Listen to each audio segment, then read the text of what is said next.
Dragilor, bine v-am găsit! O friptură de iepure la cuptor va fi întotdeauna binevenită și foarte apreciată, fie că o serviți de sărbători sau poate doar la o masă de duminică împreună cu familia.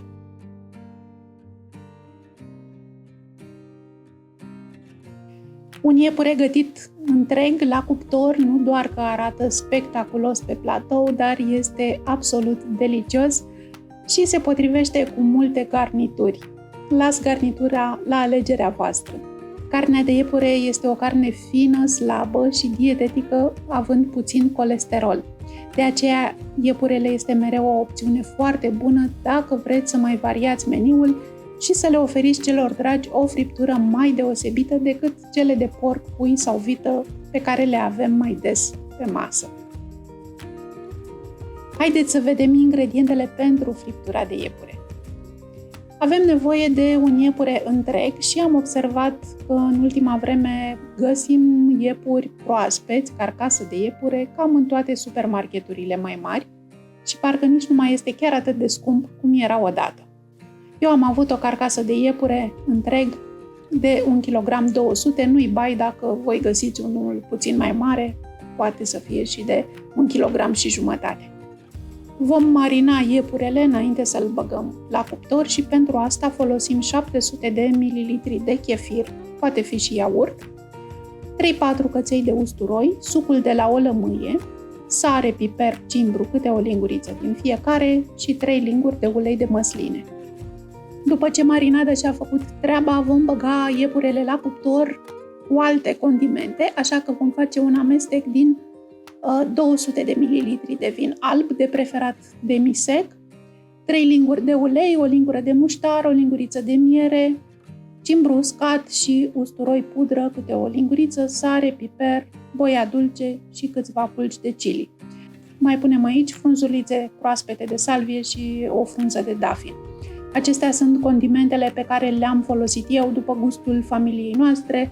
Voi puteți să vă inspirați de aici și să folosiți ce condimente vă plac în proporția care vă place vouă. Puteți să adăugați, puteți să renunțați la unele dintre condimente, nu e nicio problemă. Rețeta este foarte asemănătoare cu cea pe care am folosit-o la Paște, la pulpa de miel marinată în chefir.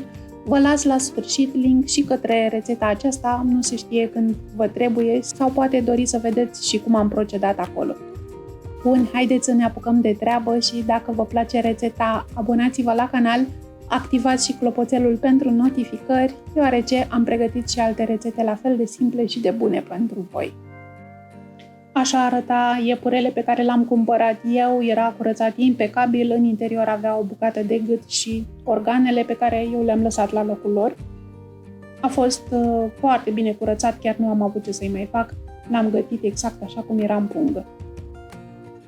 Bineînțeles, puteți să folosiți și un iepure de câmp, cu diferența că va trebui să stea mai mult la cuptor. Într-un vas am pus chefirul sau puteți folosi iaurt, am trecut usturoiul prin presă și am adăugat aici și restul de condimente pentru marinadă, sare, piper, cimbru uscat, uleiul de măsline și am stors sucul de la o lămâie. Nu trebuie decât să amestecăm puțin ca să omogenizăm toate ingredientele. Mai departe avem nevoie de o pungă în care să încapă iepurele întreg, asta dacă vreți să îl gătiți ca mine întreg. Dar la fel de bine puteți să îl tăiați și să-l gătiți porționat. În punga aceasta turnăm marinada pregătită mai devreme și acum dacă aveți un aparat de vidat, vă sfătuiesc să-l folosiți și să vidați punga. Dacă nu aveți aparat de vidat, nu e nicio problemă, puteți să sigilați punga oricum, fie că folosiți o pungă cu zip, așa cum am folosit și eu la friptura de miel, sau folosiți o pungă obișnuită pe care o veți lega la gură cu o sfoară, de exemplu.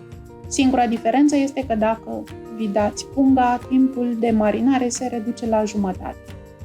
Deci carnea trebuie să stea la marinat pentru 12 ore, adică de pe o zi pe alta, iar dacă ați vidat punga, este suficient să stea doar 6 ore. Scoatem carnea din frigider și înainte să o gătim trebuie să o lăsăm să ajungă la temperatura camerei, așa că o lăsăm o oră pe blatul de lucru să se încălzească. Așadar, aprindem cuptorul la 180 de grade și curățăm iepurele cu un șervet de hârtie, în așa fel încât să aibă cât mai puțin chefir pe el.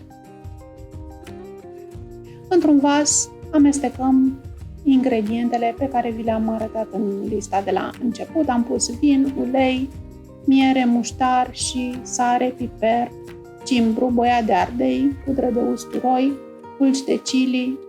Am amestecat foarte bine totul, am uns cu puțin ulei o tavă în care să încapă iepurele și cu o pensulă am uns iepurele cu amestecul pregătit mai devreme ca să fiu sigură că e bine uns peste tot.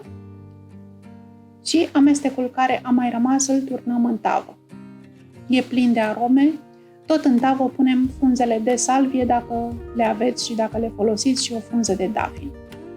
Acoperim tava cu folie de aluminiu și friptura merge la cuptor pentru 45 de minute, depinde și de iepure, ce vârstă a avut, cum a fost crescut.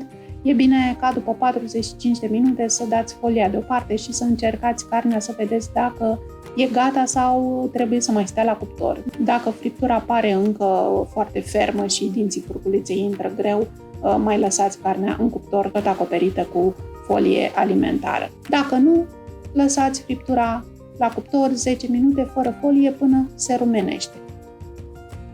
Înainte de servire lăsăm carnea să se odihnească 10-15 minute la temperatura camerei și apoi friptura este gata de servit cu garnitura pe care ați ales-o.